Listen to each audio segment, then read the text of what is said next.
Hello and welcome to the new episode of the Make More Placements podcast. Today we're going to be looking at 3 ways your recruitment fees are keeping you stuck. So if you're a recruitment or search business owner and you feel like that you're doing maybe doing well in business, but you've been stuck at a certain level for a while, right? You perhaps plateaued, don't know what you need to do to break through to the next level. Again, that could be for a lot of reasons. Could be down to your client attraction, could be your sales, could be delivery. But one of the ways that we found most common is it's down to your fees, right? So we're going to be looking at and unpacking 3 ways your recruitment fees are keeping you stuck.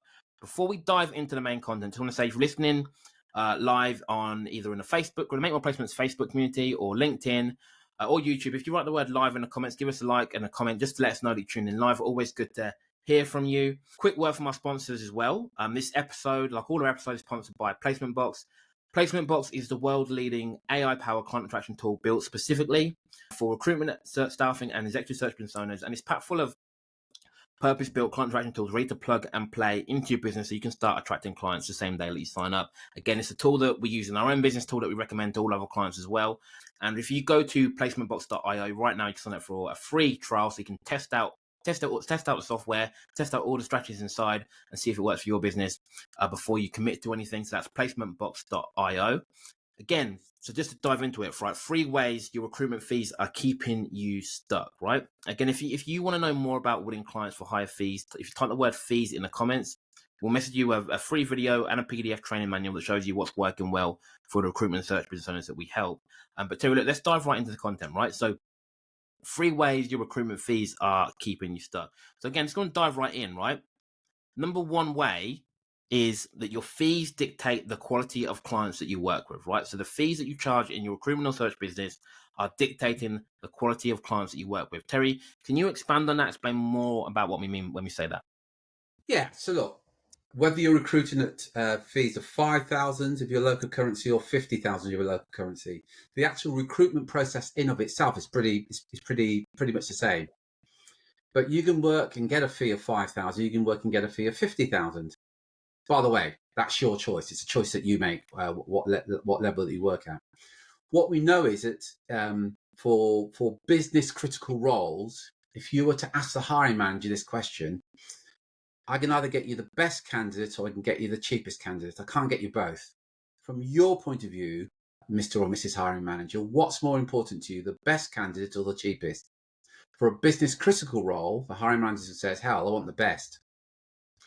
Because it's a business critical role. Now, if it's a perhaps entry role for an organization, what they want is they want a commodity. They just want bums on seats.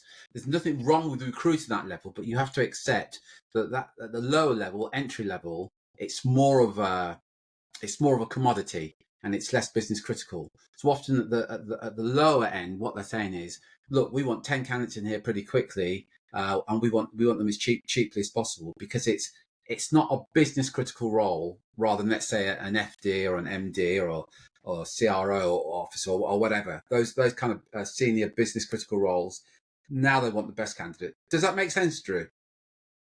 It does. It makes perfect sense. And I think, every business owner can probably relate to this, that no matter what sector you're in, no matter what fee you charge, right, you've probably got, what we call nightmare clients. So the worst clients you ever had. You think about the worst client you ever had compared to the best client you've ever had, right? With the worst clients, what we call nightmare clients, they probably all have one thing in common, that they demanding your lowest fee, right? And clients typically who demand your lowest fee, they demand more from you as well. They want more output from you, but we're willing to give you less in return. And the most important thing about your service for the clients like that is the fee that you charge.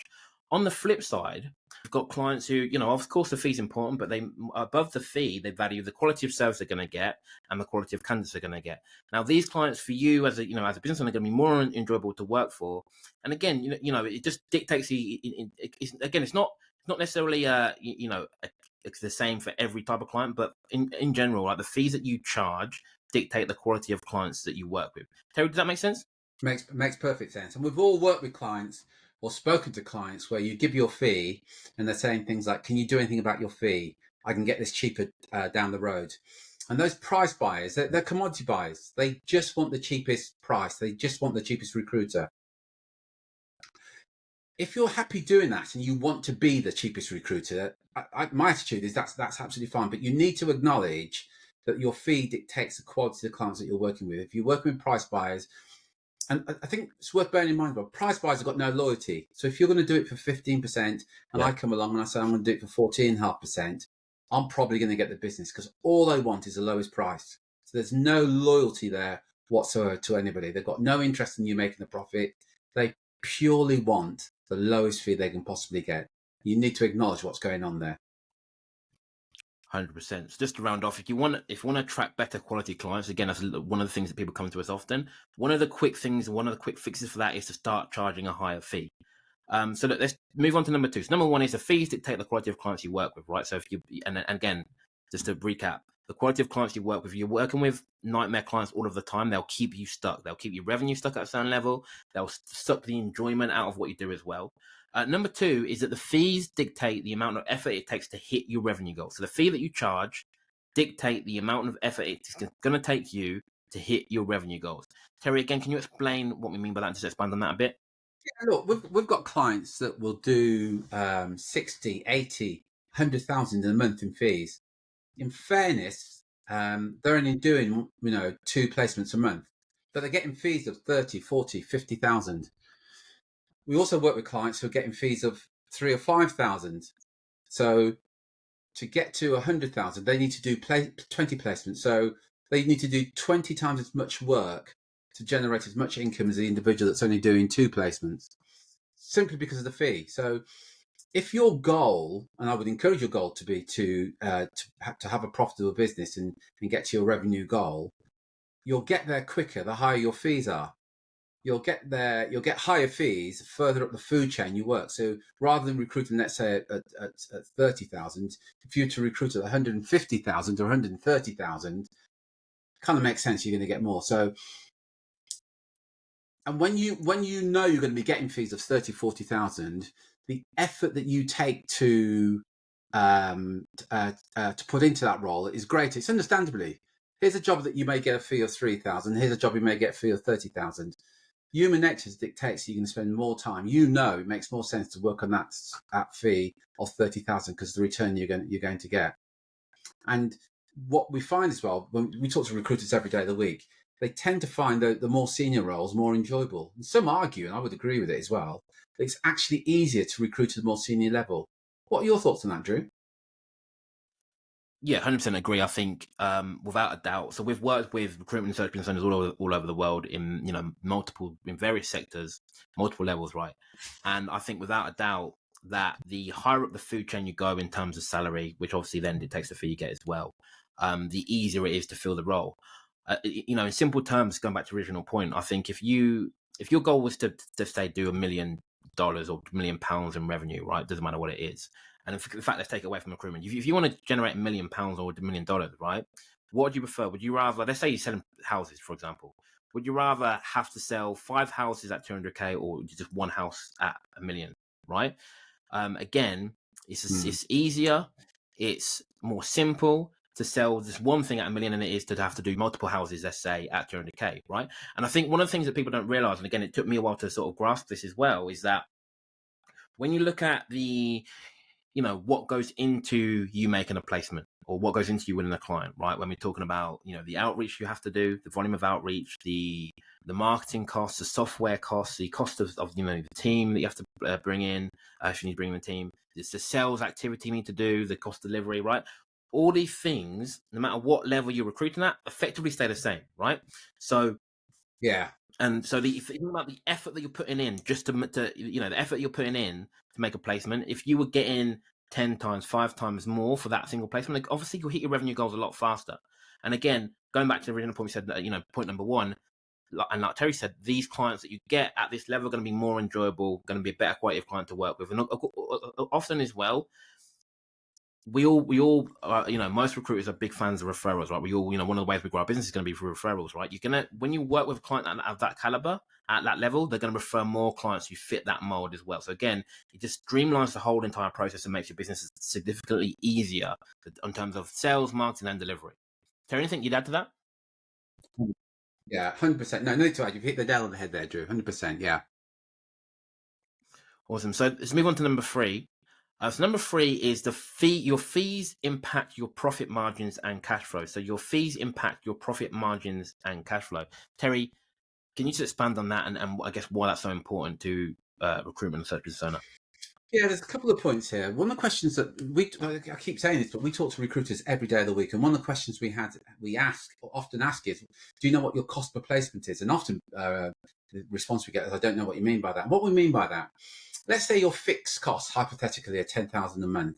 And let's say that and you're making about 5 placements a month, just for sake of it, each placement's, your average fee is 2,000. Just want to keep this as simple as possible. So your cost per placement is about 2,000. So you need to make 5 placements just to stand still in your business.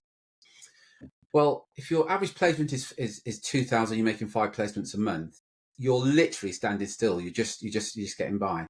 But what if you were making 5 placements, but each placement fee now was worth 100,000?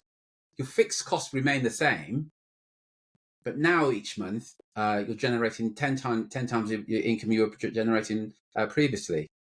So you have more money in the business, which ultimately means that you have much better cash flow.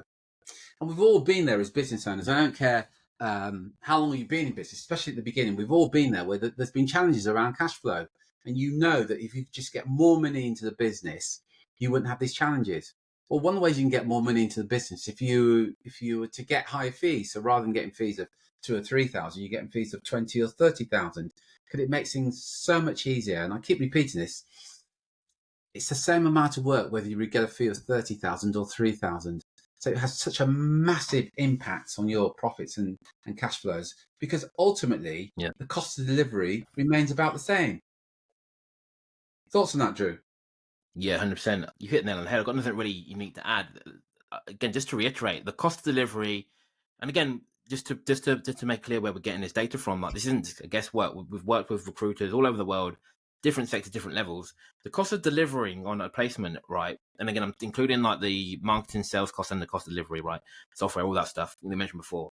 As much as the effort's going to be the same, the cost is going to be ultimately remain the same as well. So the bigger return you can get for that cost, right? The higher fee you can charge. Obviously, makes sense. The more profit there's going to be, right? For each placement that you make, the more profit it's going to be. The more profit there is, the more cash flow there is, right? And you can use that in one of 2 ways. One, you can either, if as the owner, you can pay yourself more, right? So your salary, your personal salary would increase, which is, I think ultimately the reason why we will do this, right? But I think if you look at, going back to the original point of this episode, is like, what's keeping you stuck right now? And for the vast majority of people listening to this, one of the big factors is going to be, things we've covered already, like obviously enjoyment, the amount of effort you have to put in day to day, feeling like you're working ever harder just stay in the same place. And I think another big point is going to be cash flow, right? If you had more cash in your business right now, you could invest in that software that's going to streamline the whole process and make things easier. You could bring in that VA or that consultant that's going to, give you back more time, more hours in the day so you can spend that with your family, or use that extra time you've got to, grow the business even more. You can afford to invest in that training program. Maybe you join the Apex program with me and Terry so you can get even more clients into the business, right? Cash flow unlocks so many different avenues for growth in your business right now. And I think, as one of the quickest ways to improve cash flow is to increase the fee you're charging, right? If we can get higher fees for the work you're putting in, the more cash flow in, again, like I just said, the opportunities for you are going to be about endless. Terry, anything you want to add to that? Yeah, we've talked about the cash flow and the impact it has on the business, but let's remember that ultimately we all have families, and the impact that this additional cash flow has on your family. You can have the holidays that you want. You can invest in the future, maybe in property or pensions or whatever, because ultimately that's what it's all about. The more cash flow you've got, more freedom you've got, and that's what it's all about. At the end of the day, we're in business for that freedom. If you strip away everything else, ultimately what we want that additional cash that gives us that freedom. No, we dress up in lots of different ways, but ultimately that's what's driving us. Ultimately it's that freedom, and you get that freedom from the cash flow in the business. There's nowhere else you can get that freedom with that cash flow in the business. So that's what it's all about, and everybody benefits. Your family benefit, your neighborhood benefits. You're happier, you have better relationships because you've got that right. So some really good points made there, Drew. 100%. So just to recap on, what we covered today. So one, your fees dictate the quality of clients that you work with. The higher fees you charge, typically the better quality of clients you're going to bring in. Two is your fees that take the amount of effort it takes to hit your revenue goal. So whatever your goal is right now, 100,000, 200,000, a million, 3 million, whatever, doesn't really matter. The higher fee that we're getting per placement, we need to work with less clients, make less placements to hit that goal, which means we've obviously got more time back, more energy back, and all that sort of stuff as well. Three is that your fees impact your profit margins and your cash flow as well. So the higher fee we're getting for each placement, the more cash flow there is to reinvest into the business or take out of the business, whatever you want to do. That's the 3 ways your recruitment fees are keeping you stuck right now, right? Again, just a quick reminder, if you want to know more about winning clients for higher fees, if you type the word fees in the comments, if you're tuning in on Facebook or LinkedIn, type the word fees in the comments and we'll message you with a free video and PDF training manual that shows you what's working for the recruitment search business owners that we help. Again, I promise you that if you've been, even if it's been in business a few months or 10 years, 20 years, whatever, doesn't matter, you'll get some value from that PDF training, the video and PDF training as well. So just type the word fees in the comments and one of our team will drop you a message with that training. No obligation, no cost. Make sure you join us next week. Next week, we're going to be talking about, why your cold email outreach isn't getting you the results you want. So if you're in a business right now and you're doing any type of cold outreach via email, so you may be using different software to email cold prospects, try and win business in, but you're not getting the results you want. Next week, we're going to be looking at some of the reasons why and what you can do about it as well. So make sure you tune in for that. So it's why your cold emails don't get you the results you want. Terry, anything you want to add before we wrap up? No, that's it. Just to remind you about Placement Box.io, AI-powered client attraction tools built specifically for recruitment and search business owners just like you. And it's packed full of purpose-built client attraction tools ready to plug and play into your business so you can start attracting more clients and candidates on the very same day. And you can try it for absolutely free if you go to placementbox.io. So go along to placementbox.io and try, no cost, no obligation, the Placement Box, the world's leading AI-powered client attraction tool built for recruitment and search business owners. Yeah, so listen, thank you very much for joining today. Drew, thank you very much for your input. Until next time, folks, take care, take action, be relentless. Cheers, folks.